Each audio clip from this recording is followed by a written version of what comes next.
Здравствуйте, уважаемые поклонники музыкального искусства! Мы продолжаем серию видеоинтервью, посвященных Всемирному дню оперы. И сегодня мой собеседник – врач, ученый, антрополог и писатель Франсуа Луи Бланк. Здравствуйте. Здравствуйте. Месье Франсуа, вы можете назвать 3 ваши самые любимые оперы? Bien, en tout premier lieu, Boris Godunov. Et pour plusieurs raisons. J'ai appris le russe quand j'avais 13 ans, jusqu'à 18 ans, à l'école-collège. Et notre professeur, qu'on appelait le Cosaque, était très bon. Et nous étions une classe de 5 élèves. C'était les meilleurs élèves de la promotion parce que le russe était une langue soi-disant difficile. Donc mon premier contact avec l'opéra russe était Boris Godunov. Pour notre livre d'études, nous avions l'opéra, enfin des textes de l'opéra, en particulier la récitation du moine Pimen. Yeshio, Anno, Posleneye, Skazani. Et рукопись окончена. On avait appris ce texte.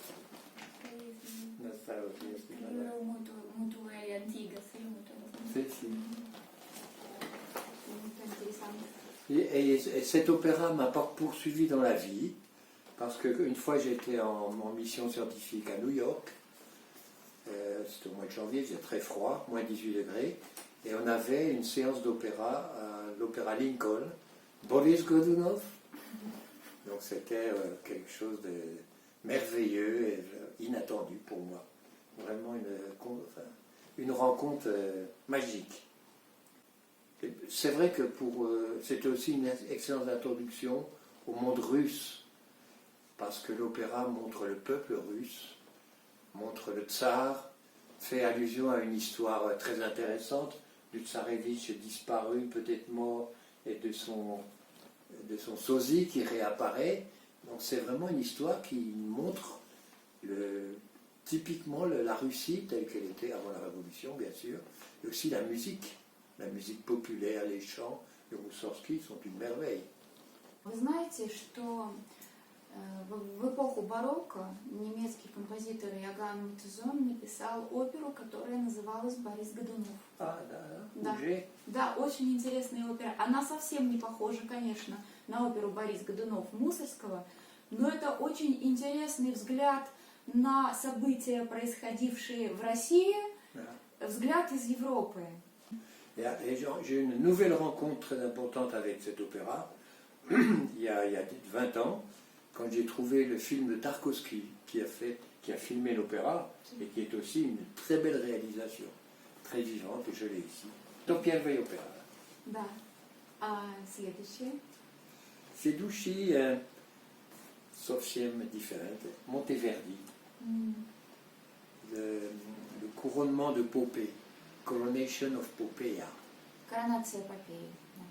Voilà, c'est un autre opéra qui m'a poursuivi plusieurs fois dans mon existence, que j'ai entendu aux États-Unis mais à la télévision, pas en opéra, et chaque fois dans des époques clés où ma vie allait changer complètement, de pays ou de...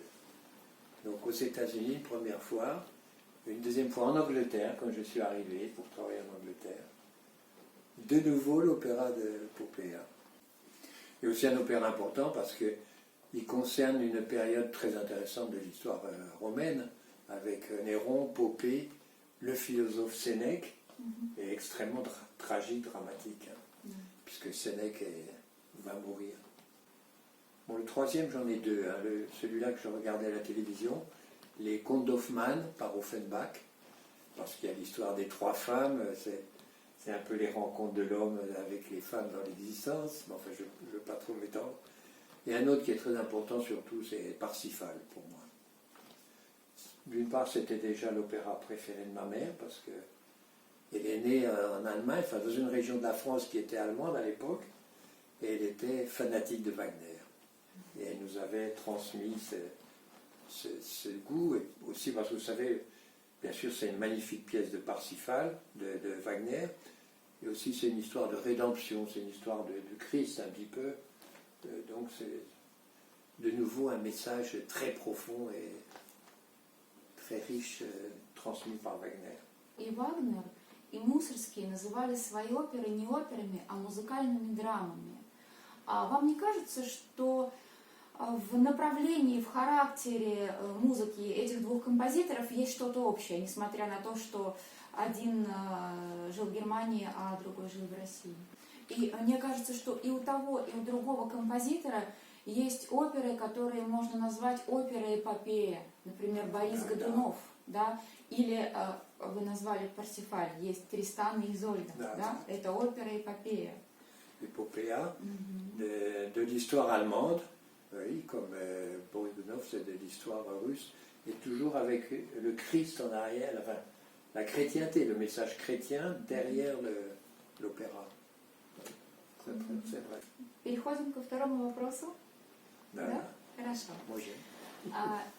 Вот если бы вы могли стать автором либретто какой-нибудь оперы, какая это была бы опера?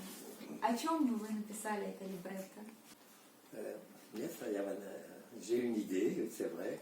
Comme j'ai beaucoup vécu en Amérique latine, il y a une histoire tragique que j'aimerais, si on me demandait, je ne suis pas capable d'écrire un livret, ou ça ne m'est pas arrivé, mais c'est l'histoire du dernier Inca qui a été assassiné par les Espagnols, après la conquête espagnole. D'ailleurs, il y a eu des films, il y a eu un opéra écrit au Pérou, dans les Andes, je le sais. Et c'est vraiment ça, c'est une histoire tragique, aussi historique, qui touche l'ensemble des pays du monde. Hein. C'est l'histoire des conquêtes, des guerres, et du massacre ou de la destruction d'une civilisation. Donc, ça mérite un bon livret. Да, если какой-нибудь современный композитор возьмется написать музыку на ваше либретто, я думаю, это будет замечательная опера. Очень интересная и тем, кто живет в Перу и в Латинской Америке, и тем, кто живет в Европе, потому что поднята очень важная тема, да, конец цивилизации. Et occidentale, l'invasion occidentale du monde de l'Amérique latine. Les Espagnols, les Anglais, les Français, qui ont tous détruit pour accaparer ce continent. Я воспринимаю вас как человека мира. Вы можете о разных странах говорить с любовью, знанием и пониманием, да? Это действительно так. И я помню, как в прошлом году, с каким интересом вы слушали оперу Евгения Онегин на нашем фестивале «Русские сезоны в Алгарве». И я хочу вас спросить, вы хорошо знакомы с творчеством Чайковского, и что вам нравится в его музыке? Почему вам нравится его музыка? Tchaïkovski, on l'aborde d'abord, quand on est plus jeune, par ses concertos, ses symphonies. Et les opéras, c'est vrai que Eugène Onegin, j'avais son disque. Quand je suis allé en Russie en 1970, j'ai acheté les disques en vinyle de deux opéras, Boris Godunov bien sûr, et aussi Eugène Onegin. Et j'avais le livret en russe, et c'est comme ça que je l'ai d'abord découvert, mais dans le texte. J'avais jamais entendu l'opéra, je connaissais certains airs très très fameux, très connus, mais c'est grâce à vous l'année dernière que j'ai vu l'opéra dans son intégralité.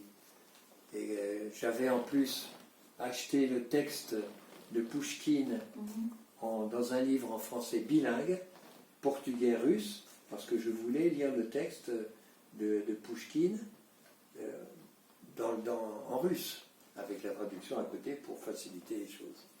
Et quand j'ai vu votre opéra, tout ceci se commençait à coïncider, à me donner une image complète de ce grand opéra, qui est avec des musiques très connues, et aussi une belle histoire d'amour tragique. Et un autre point qui m'a toujours frappé dans cet opéra, c'est que dans l'histoire de Pouchkine, c'était un peu une préméditation de ce qui allait lui arriver à lui, son duel et sa mort. Je Je ne sais pas de combien de temps avant il avait écrit l'opéra, avant qu'il soit mort dans ce duel, tué dans ce duel. Mais c'était une prévision de sa vie, de sa mort. Многие люди обращали внимание, когда видели сцену дуэли Ленского и Онегина, то представляли на месте Ленского именно Пушкина. То есть действительно это выглядит как сцена, похожая на сцену смерти поэта. Да. И вы, наверное, знаете, что дуэль Пушкина произошла на Черной речке в Петербурге. Это район Петербурга. Сейчас это уже почти центр города. Раньше это была окраина, уже пригороды. И в некоторых постановках Евгения Онегина используют декорации, очень напоминающие те, в которых произошла именно дуэль Пушкина и Дантеса. Да.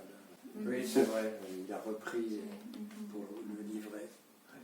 Et c'était un Français qui était la cause du duel et de la mort de Pouchkine. C'est terrible. Je regrette pour les Français.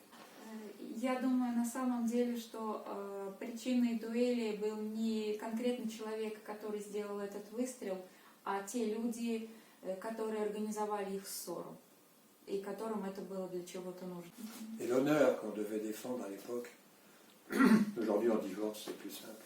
Франсуа, вы, возможно, слышали, что в этом году символом Всемирного дня оперы выбран Бетховен. Бетховен прекрасный композитор, но у него написана только одна опера, и тем не менее, именно он. Как вы думаете, почему? J'ai une idée, mais je ne sais pas si c'est réel ou si c'est la bonne. De même qu'on a choisi la 9e symphonie, enfin l'hymne de la joie, pour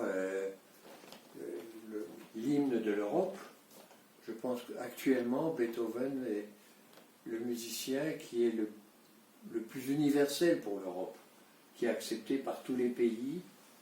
Sa musique touche tous les peuples. Peut-être, je pense, c'est par sa valeur d'universalité, en Europe en tout cas, ou même dans le monde, qu'on lui donne de la valeur, parce qu'un opéra, on ne peut pas dire que ce soit un grand maître de l'opéra. У вас есть какие-то особенно любимые произведения Бетховена, которые вам нравятся больше всего? La sonate du printemps, ou les concertos aussi, les violons, piano sont merveilleux. Et puis des trios, enfin, les musiques, les sonates peut-être, plus que les symphonies maintenant.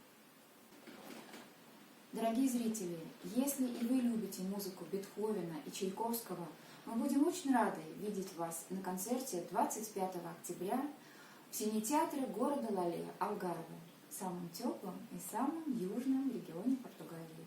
До встречи! До встречи. Спасибо большое.